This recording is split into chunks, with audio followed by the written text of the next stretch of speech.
This week's episode of the Rural Woman Podcast is brought to you by the patrons of the Rural Woman Podcast. This amazing group of individuals contribute financially to the Rural Woman Podcast to ensure the stories of women in agriculture hit your earbuds each and every week. Want to join them in supporting the stories of women in agriculture while getting access to extended episodes, patron-only episodes, and other great perks? Head on over to wildrosefarmer.com to learn more about how you can become a patron through Patreon.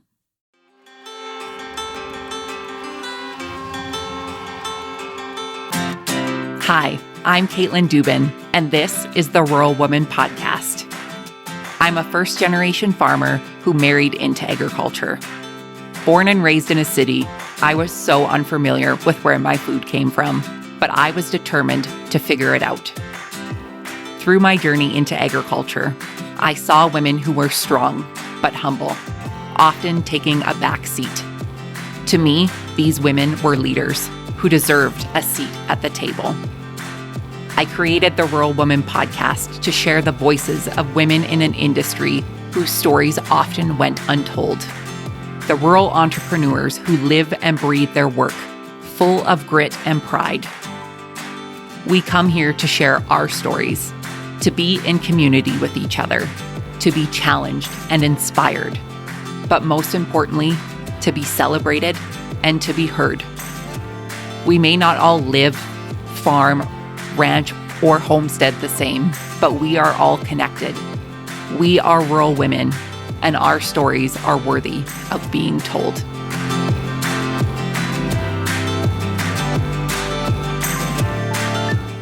Hey everyone, welcome back to another episode of the Rural Woman Podcast. Today, you'll meet Lauren Koster. Lauren is a dairy farmer, homeschooling mom of 3, and unintentional farm wife who found herself neck deep in cows and chaos after falling in love with a dairy farmer from southwestern Ontario. Lauren shares her candid journey from never having set foot on a farm to co-managing a herd of 60 cows, raising kids with muddy boots, and navigating the highs and lows of rural life. From building a new dairy facility to weathering the financial challenges that come with it, Lauren brings humor, honesty, and heart to her story. Today, we dig into the unique role of women in agriculture, the emotional weight of navigating online feedback, and the magic of raising your kids with dirt under their nails and the responsibility in their hearts. Whether you are deep in the farming world or just farm curious, this conversation will remind you that resilience, adaptability, and sometimes a good sense of humor can go a long way in the sometimes messy life in agriculture. Without further ado, my friends, let's get to this week's episode with Lauren.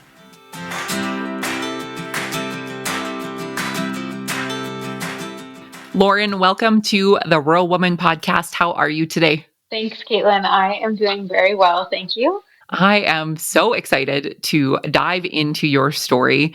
I feel like there are going to be quite a few similarities between the two of us. So it'll be just like two girlfriends having a cup of coffee today. So you make my job very easy. Awesome. I'm looking forward to it. For the listeners who are unfamiliar with you, Lauren, tell us who you are, where you're from, and how you got your start in agriculture. So my name is Lauren Koster. I'm from southwestern Ontario, and that is where we are currently farming. My husband and I are dairy farmers along with our 3 kids that are 4, 6, and 8. And I always include them when I say that we're dairy farmers because dairy farming truly is, at least for us, a family affair. And I was not born into agriculture. I was raised close to Toronto. But my husband and I actually met in the Dominican on holidays, and we hit it off. And then now, 10 years later, we're farming together, and yeah, it's a pretty fun life. That's cool. A lot of times when people tell me how they met their husband and they're millennials-ish, a lot of time people are meeting them online, which I very much met my husband on the internet. But meeting them on vacation, I think, is key because then you know they value vacation as a farmer. Yeah. Don't ask me how many we've taken since. It would would be kind of surprising on the low end. Right. For sure. So growing up in the city and near Toronto, obviously a major urban center, I love to ask women who didn't grow up this way, what were some of your first memories around food and where food came from? I find that question so hard to answer because I honestly don't know. I just didn't think about it. I didn't think about it at all. Food was from the grocery store. I remember my mom planting a garden, and she'll say now that she did it to educate us, but all I remember is we had this section in the back of our yard and it was just full of weeds all the time. I never actually remember growing any sort of food to eat. I just remember that square always being full of weeds. So that would probably be my mom's attempt at showing me where food came from, but I had never even stepped foot on a dairy farm or, come to think of it, any farm that produced food other than probably apple picking or strawberry picking before I met my now husband. Yeah, the disconnect is definitely there for myself.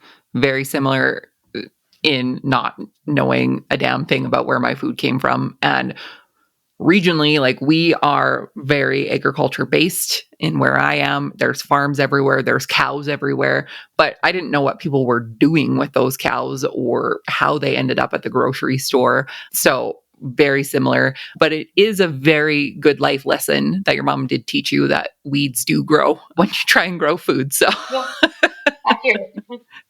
all weeds, eventually flower, and some people value them as a flower that way, but most people in production agriculture do not. I have learned that. So what was your first impression when you visited your husband's dairy farm?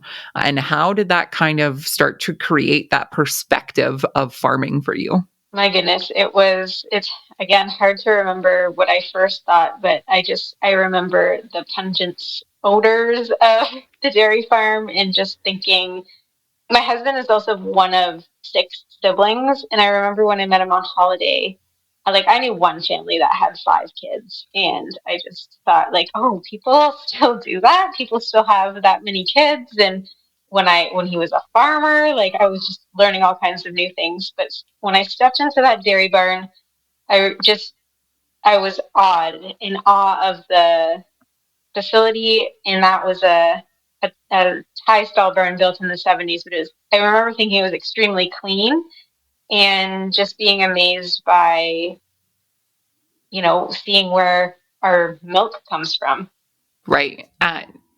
The smell is always what's going to get anyone first, even, when we in our area. It's called Feedlot Alley. Like there are a lot of cows. There are more cows in our area than there are people. And the smell always gets the city people as soon as they come. I don't smell it anymore. The thing that I smell outside is silage more than I do manure. That can also have a bad. Exact. I'm not it's not the greatest smell for me, if I'm being honest, but Yeah, depending on what stage of the fermentation process it is in. yeah, exactly. So you obviously fell in love with a farmer and then got married. And tell us what that journey was like in really transitioning your life onto being on a farm. Sure. So when I met my husband, he actually wasn't a farmer. He worked for a construction company. And that was mainly because he wanted to get some different experiences to make sure that farming is what he wanted to do. Also, I mentioned he's one of six kids, so he had three brothers who were also involved on the farm. So at that point, it was just finding room for everybody and finding a spot for everybody. And then again, if that's not what he really wanted to do, then that would eliminate finding a spot. But obviously, that is what he decided to do. And about 6 months into our marriage, they restructured the family farm. And my husband then started working there. So I remember when we were dating and he kind of said, or maybe we were engaged at this point, and he kind of said, so like, I do want a dairy farm.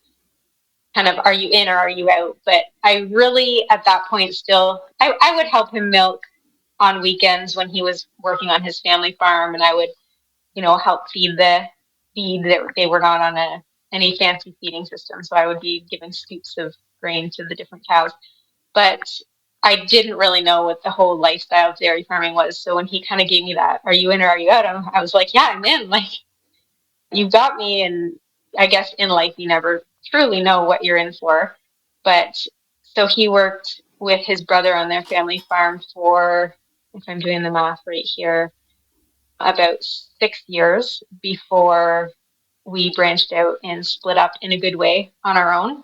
So he would go at 4:30 in the morning off to work, and then he would come home for a fairly brief lunch, especially in the summer. In the winter, it would be longer, and then go back to his family farm, which was 10 minutes away, and then come home around 7 or 8 p.m. So at that time, too, I also found a job. I had moved to the area. Obviously, I mentioned that I lived an hour and a half from where my husband is, his family is where our farm is now.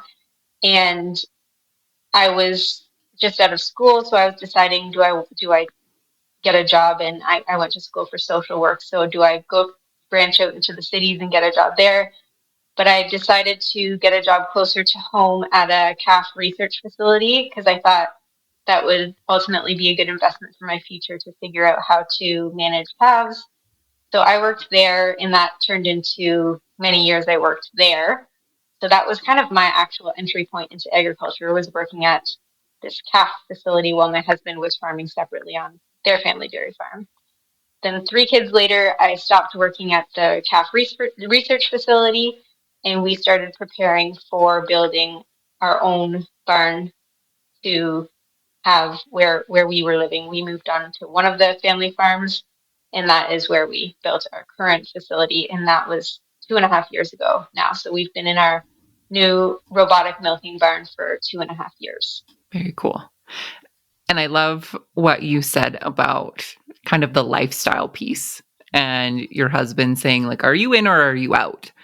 And I think that is something that I feel a responsibility as a city girl who married into farming have to talk about, because we don't understand what this lifestyle entails in full, right? Like helping out on weekends or going for a romantic combine ride every harvest, right? Like those are the nice things and those are the things that do happen, but there's so many pieces behind the scenes that happen.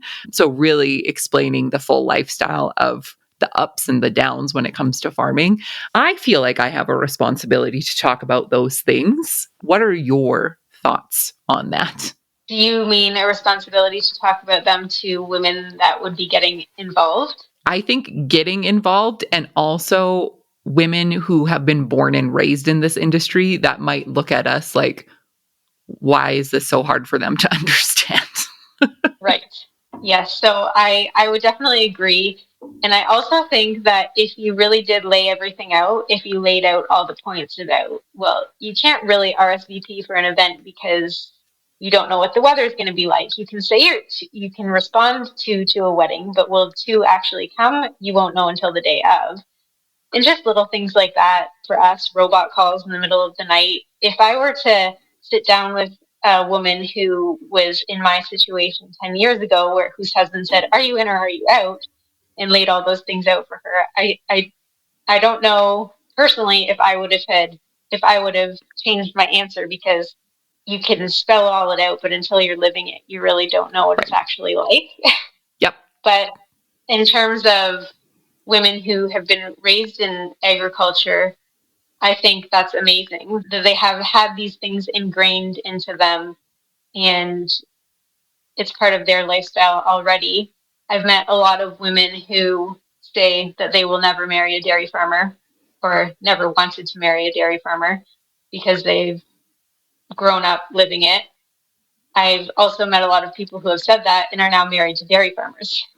So yeah, I think it's really you like the lifestyle or you don't, and you either all the positives that you mentioned outweigh the negatives, or you just get carried along the stream and it is what it is. The cows need to be milked. right? Like at the end of the day, that's what needs to happen. So, yeah, I always find it really interesting to have these conversations. And, looking back, your hindsight is 2020 of the good, bad, and otherwise. And I think the thing that I value the most about people who grew up this way is their ability to adapt to ever changing circumstances. Farmers are really obviously resilient people and can adapt to most situations without a lot of hesitation. They kind of just jump in with their boots on, and that's a quality that I've developed over the years, but it's definitely been harder for me. Yes, I agree with that wholeheartedly. You took the word right out of my mouth there. With resiliency would definitely be one of the main words I would use to describe farmers. Right. Yeah, they can, their minds can work pretty uniquely. Yes, absolutely. So talk to us about, the journey of building a new facility. That is an undertaking that many have probably thought about doing, but actually pulling the plug and doing it, that's amazing. So take us through that journey in building your own dairy operation and what that's looked like for you and your family. Sure. So it's a pretty complex story. I'll try to keep it, brief, but we were actually on Dairy Farmers of Ontario. I'm not sure about different provinces in Canada, and then obviously it's really different in the States, but Dairy Farmers of Ontario has a program, and it's changed now since we've utilized it, but it's called the New Producer Program. So it gives new producers or people that want to get into farming a chance to try, or not try, but get involved. And we were on that wait list, and I don't remember the exact numbers, but when we signed up for it, right when my husband Eddy went back home and started working on the home farm, and at that time it was a 10-year wait list. And then I think in total we were on it for about 6 years before we received the quota, and quota is rights to sell milk. So we had a 6-year time frame, which it worked out perfectly for timing for when we were able to build a barn, because and the reason it went from 10 years to 6 years is some people will drop out, sometimes timing doesn't line up, sometimes DFO is ready to give the quota but the people don't have a barn built, or different variables like that.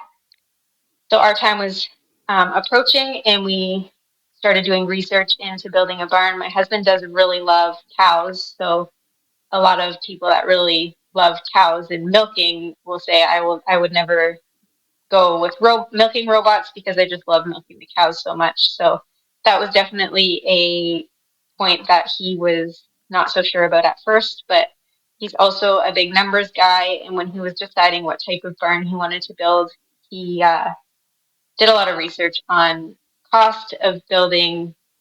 I don't think you can build a tie stall barn, which is when the cows are tied up in individual stalls and get milked individually in stalls. I don't think you're able to build that type of barn anymore. So it was essentially a parlor where cows get milked in groups, or a robot barn for us. And when you take the cost of square footage that you need to build a parlor barn, because the parlor takes up more space than the robots, and then you also need a holding area to put all the cows in before they get milked, whether it's all your cows or groups of cows, you need more square footage. So when that was compared with the cost of robots and the less square footage of the actual build, it made sense to go with robots. And there are other reasons too that we chose robots. Like, we really had a desire to be able to do it kind of all by ourselves, at least to start up.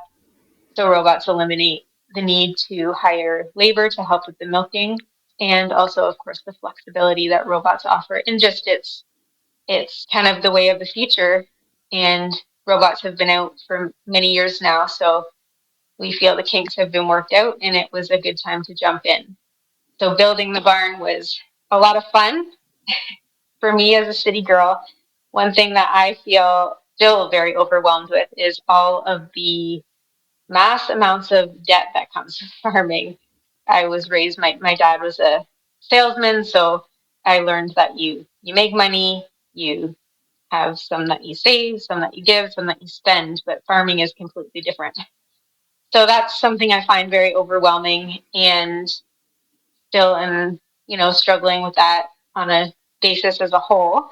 But it's rewarding in so many ways. And it's really cool to have been able to design a barn and build exactly what we want. And we really wouldn't change much about it.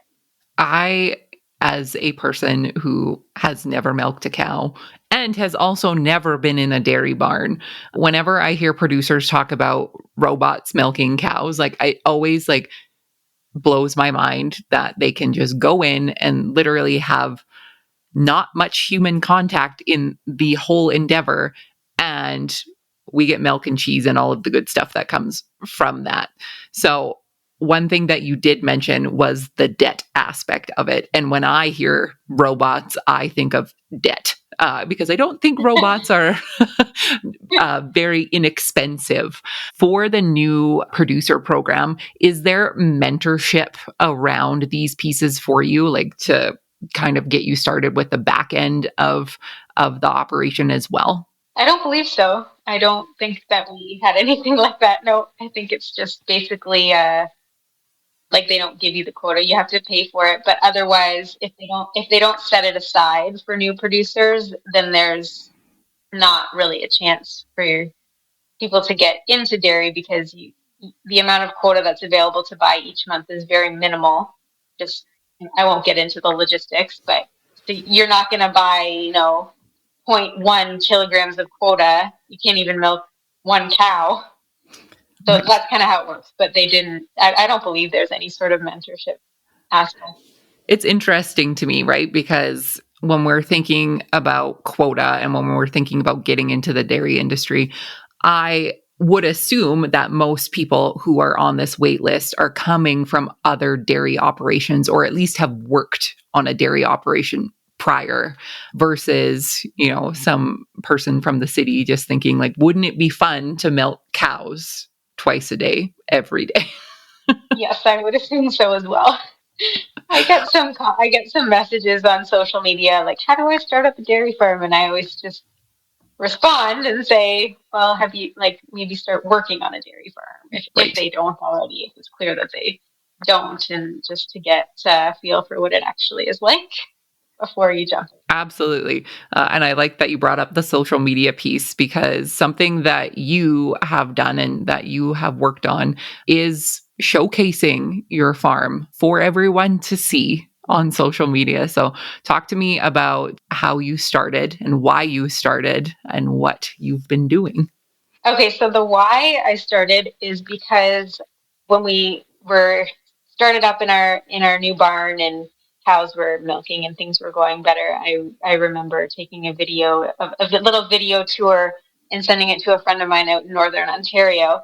And he had kind of said, "Oh, like you should start a YouTube channel. Like that was a really good tour." And then Eddy likes watching farmers on YouTube, and he's when he's talking to other guys about YouTube channels, then they would always say, "You should start a YouTube channel." But my husband Eddy, like he knows less than. It's kind of funny because we're robot farmers, but when it comes to technology, like the other day he asked me how to send an e-transfer, so he would not know how to edit a YouTube video. But so that was kind of what sparked the idea. And then also, having not been from a farm, whenever my friends or family would come to check it out, all of them would just say, like, I had no idea farming was like this, whether people think cows are still milked by hand or they just don't think about it.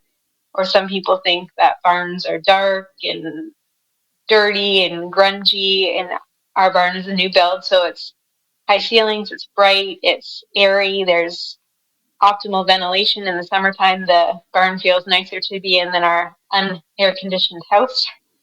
So just a combination of that little spark and then friends of mine and family saying they had no idea what dairy farming was like, I thought, well, why don't we show people?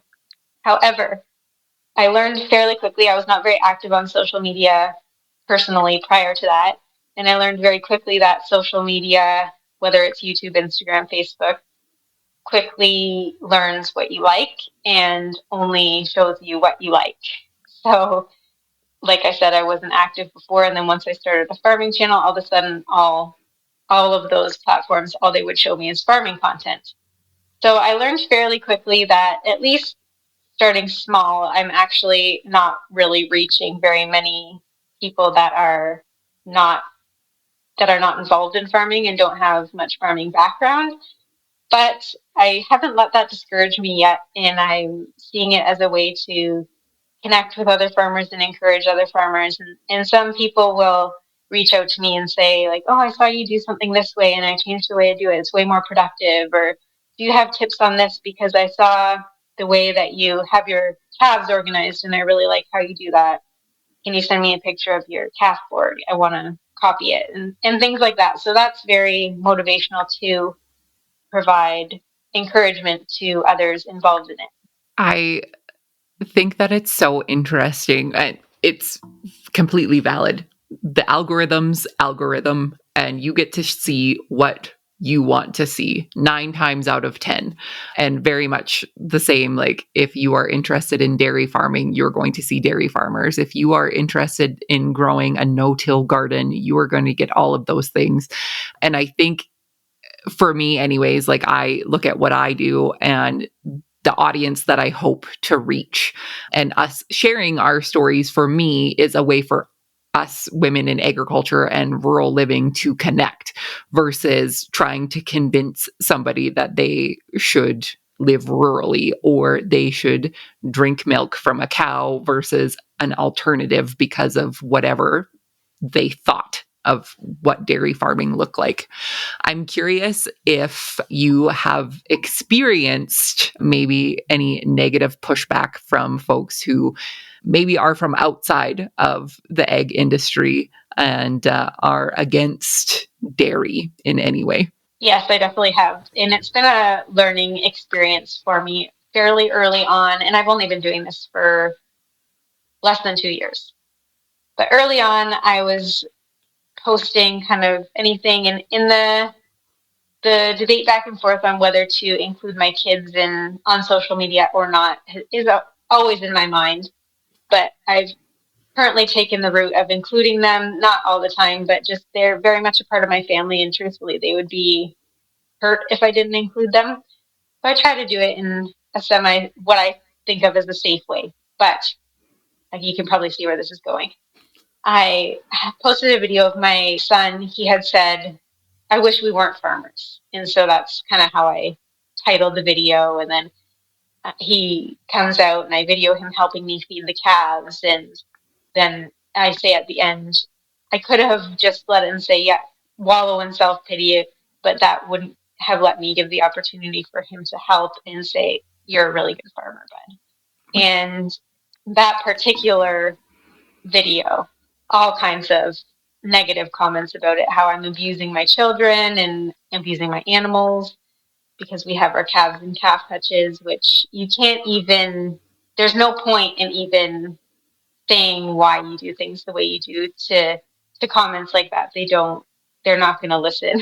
There's always just going to be something that they're going to say back. But I learned that if I'm going to include my kids, I need to be very intentional about how I do it because that's ultimately hurtful for my kids when they grow up and if they see that video and those comments, especially in, let's say, teen years, like that's very influential for them. So I have had pushback like that or different. I'm trying to think of something else. But one time, again with my son, one time he wasn't feeling that good. And I just mean a sniffle, like he was tired. And I was pulling him around in our calf feeding wagon. And he was bundled up in his snowsuit, but like so much backlash about that, about how I should be treating my child when he's sick instead of doing things and just accusing me of being an abusive parent and all these things. And I am a very sensitive person, but surprisingly am able to let those things just fly over my head because you don't know who's behind the comments. And sometimes I just want to be like, well, I don't go and tear apart what you do for a living, but it is my choice to show on social media what we do, and it's their choice how they take it. And I've connected with some other people on social media. One thing that stood out to me when talking about negative comments was a wife of a man who has a YouTube channel said that when they get negative comments, they bless the person and then move on. And I thought, oh, that's a really nice way to handle that. And while you were saying this, like I I'm no stranger to a negative comment or two in my time, but honestly, when I think of it and when I think of the types of videos, that you are posting and just sharing what you do in your everyday life, as a person who grew up in the city, and if I didn't know anything about agriculture, I could potentially look at these videos that way, right? Because I don't understand. I don't understand the back part of it. And if they were willing to be open to learn, they would go and look and see why you do the things the way you do, right? And if they're not interested, they're not interested, right? And that's okay. I'm not interested in probably 95% of their careers or why they do what they do, right? But it is what it is. And honestly, I think the advocacy part and the education piece is so important in our industry, and for the folks who are willing to put their hand up saying like, I am tribute to showing you what we do on our farm to help share our stories. I commend you for doing that and doing it on YouTube. It is I started a podcast so I didn't have to be on a camera or in public, and that really backfired on me 6 years later. But like, I want to commend you for sharing your story and sharing what your family does on your operation, because it is hard, and it's unfortunate that we have to have as thick of skin as we do, because we're still human and our feelings can still get hurt. But putting your hand up and saying like, I will show you what we do in order to really progress our industry, I have a lot of respect for that. So thank you for doing it. Thank you.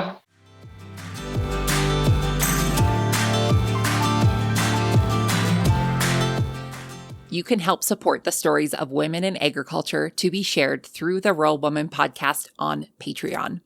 What is Patreon? It's a membership-based platform that helps fund and support creators like me to create and produce content like this that you all love. New to the Rural Woman podcast Patreon is ad-free listening and patron-only bonus content and exclusive episodes. Learn more and join the patron gang today at patreon.com/The Rural Woman Podcast.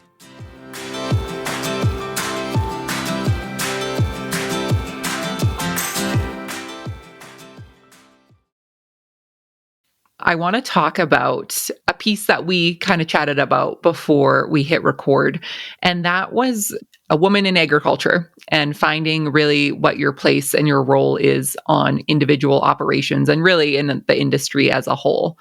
Talk to me about the progression of you really becoming a part of your operation with your family and with your kiddos and including them in that.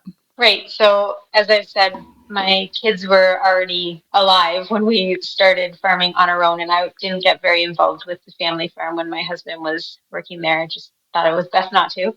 But before we had kids, and as we were kind of, planning life and how things would go, the dream was, at that point to become a dairy farming team. And I had all these ideas of what that would look like and how involved I would be and what I would be able to do. And then I had kids, and that all changed. And also, again, this was kind of a more of a fantasy because we weren't actually living it yet. I didn't actually get to practice those dreams before having kids. And then the kids kind of became the dream. But it definitely looks different than even I would like it to some days. But it's very rewarding, I think, to be able to be involved with my husband. And I have certain things I manage on the farm. I manage our calf program. That doesn't mean I feed the calves every single calf feeding. My husband also does some of that too, but I do it enough that I'm able to manage it. I know how to do all of the main barn chores. I last summer learned how to drive a tractor. I did it once because my husband just says I would be way too slow. I may as well just do the barn chores so that he can be out in the fields doing the tractor work, because that's the phase we're in right now. And if I did the tractor work, I would have 3 kids in the cab with me and probably not be able to focus very well on what I'm doing. So it just works better for him to do the field work and me to be in the barn with the cows and the kids. Some days I wish I was involved more. Some days I wish that I could, be in the skid steer helping clean out barns, and that would give my husband opportunities to do other things. But I also homeschool our 3 kids, so I just don't have enough time in a day to do everything. And I just think our kids are young now, and then when they are grown, then maybe it will be my time to do more in the barn and to help out with more. I know it's a barn, but I still wish our barn could be cleaner. The cows will poop everywhere. So I wish I could be more involved with keeping things cleaner and with the cows and things like that. But that day may come. And I've spoken to many different female farmers, or I like to call women that are involved in a farm female farmers rather than farm wives, because I just think that title is conveys more responsibility, which is more of a reflection of what their life probably actually is.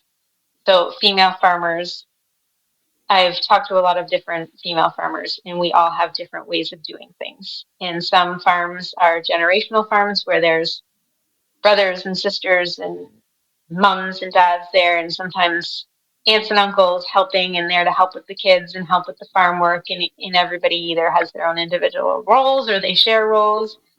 And some farms are more like ours where it's just us and I don't have family close by to take care of kids to be out in the farm, which I'm not complaining. That's totally fine. That's the way we do it, and it works. And farming, like I said, for us is a family affair. We're often all out there together, and I love that for our kids.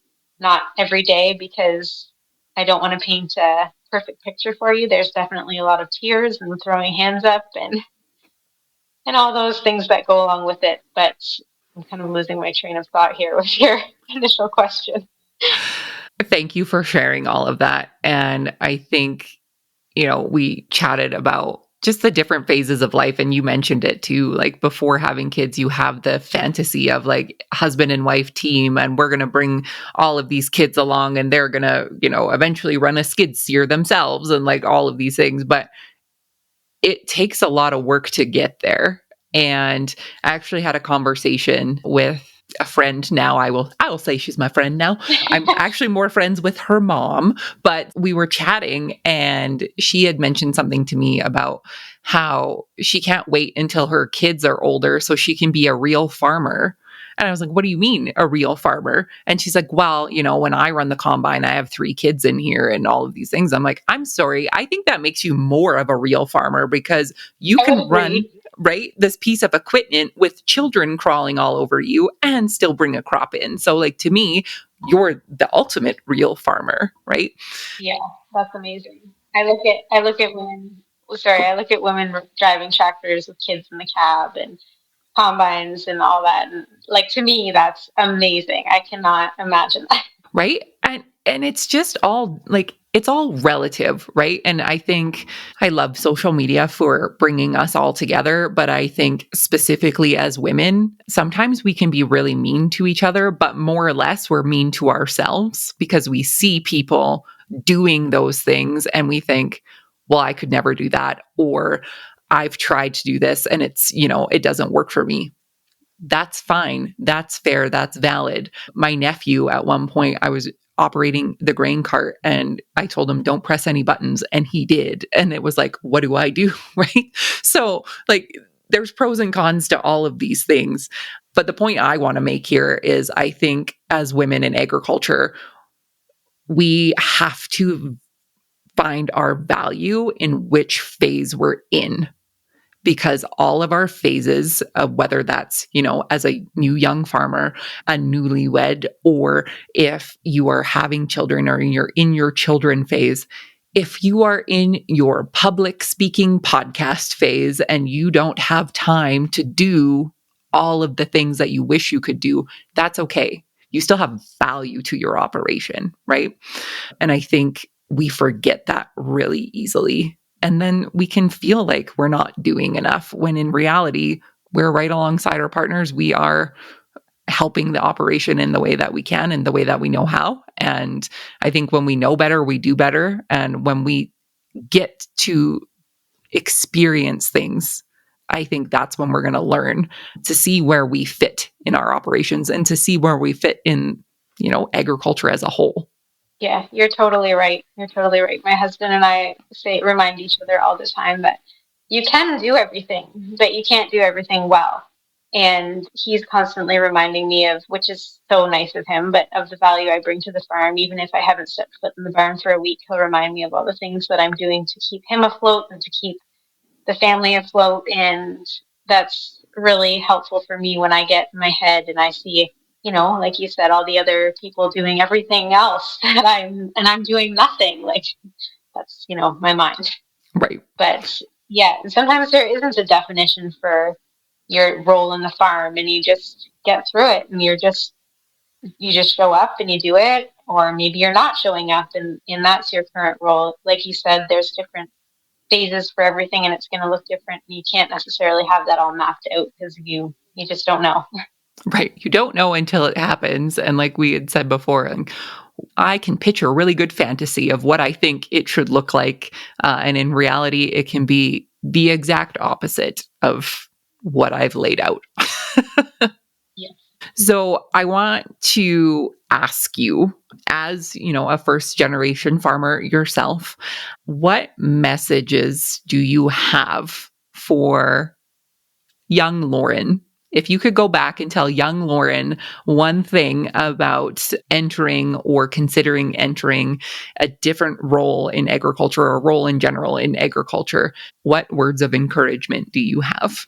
So we didn't plan this, but I think the first thing that came to my mind is to stay positive, because with farming, it's so easy to get wrapped up in all the things that have gone wrong and all the things that you're missing out on and all the things that, grass is greener on the other side. But if you stay positive, and I would have told myself back then to keep a gratitude journal and every day just write one thing that I was grateful for, and to be able to look back on that and see all the blessings that have happened over the years.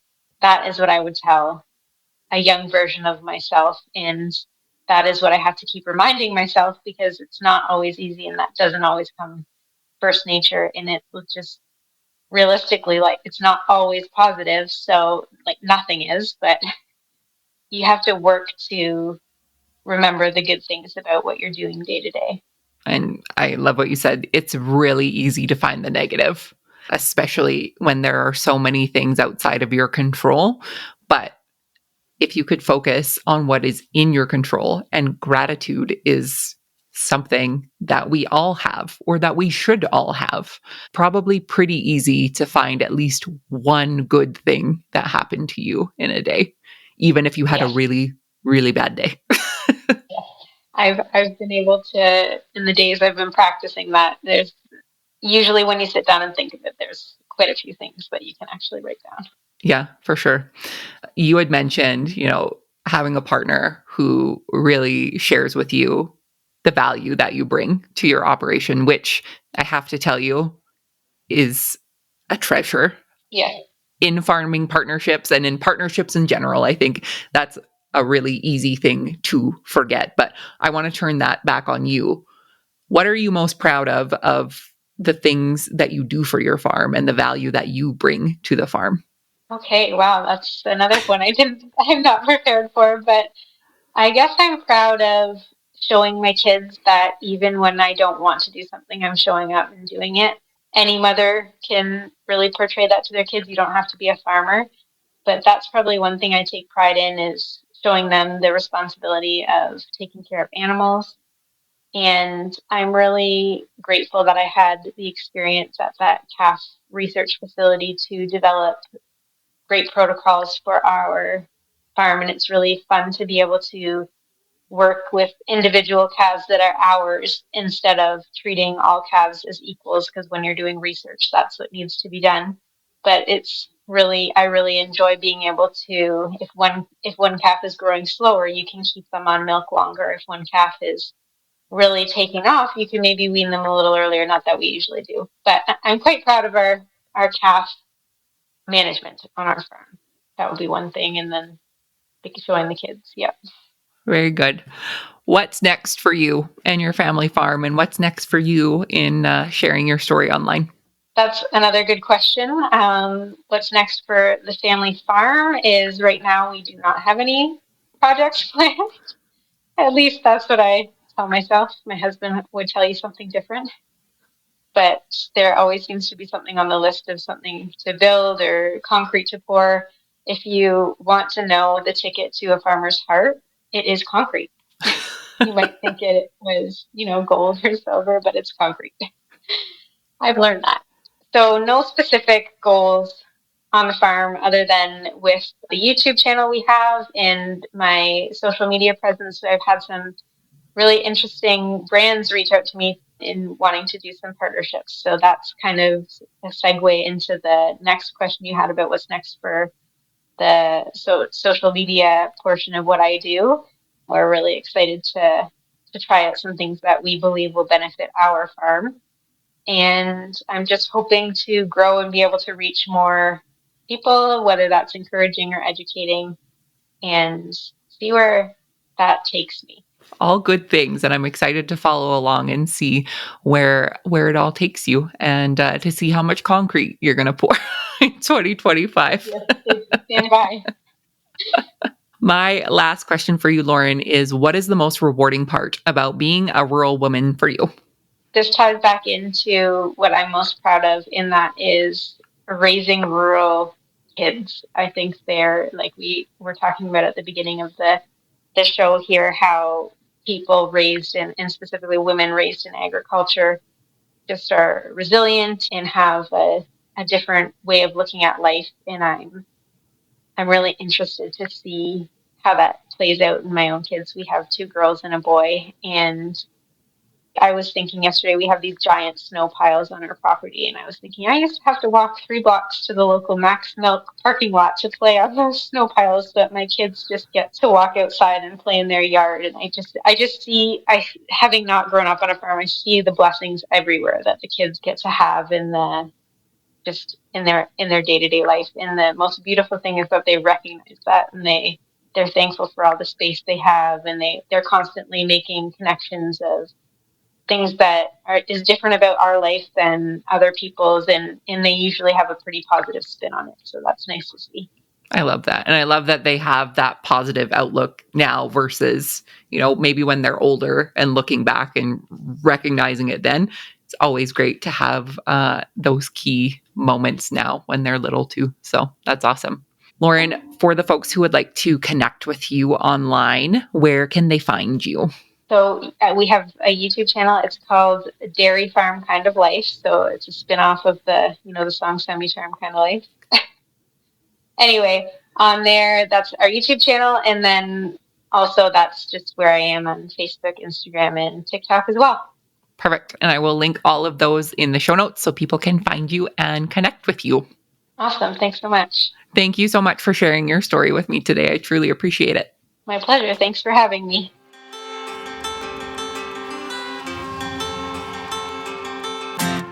Thanks for listening to the Rural Woman Podcast. The Rural Woman Podcast is more than just a podcast. We are a community.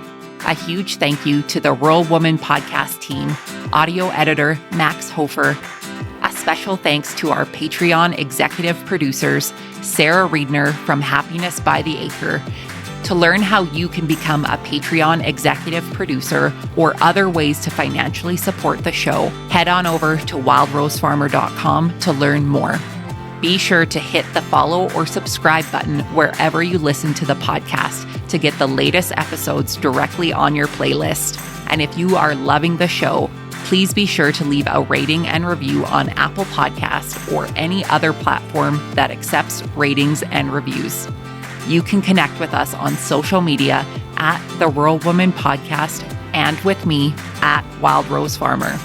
One of the best ways you can support the show is by sharing it.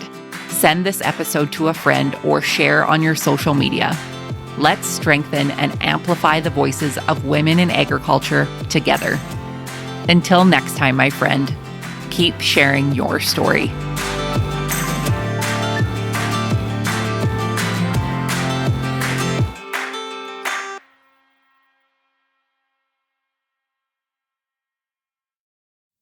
Did you know that you can get this same great episode of the Rural Woman Podcast ad-free?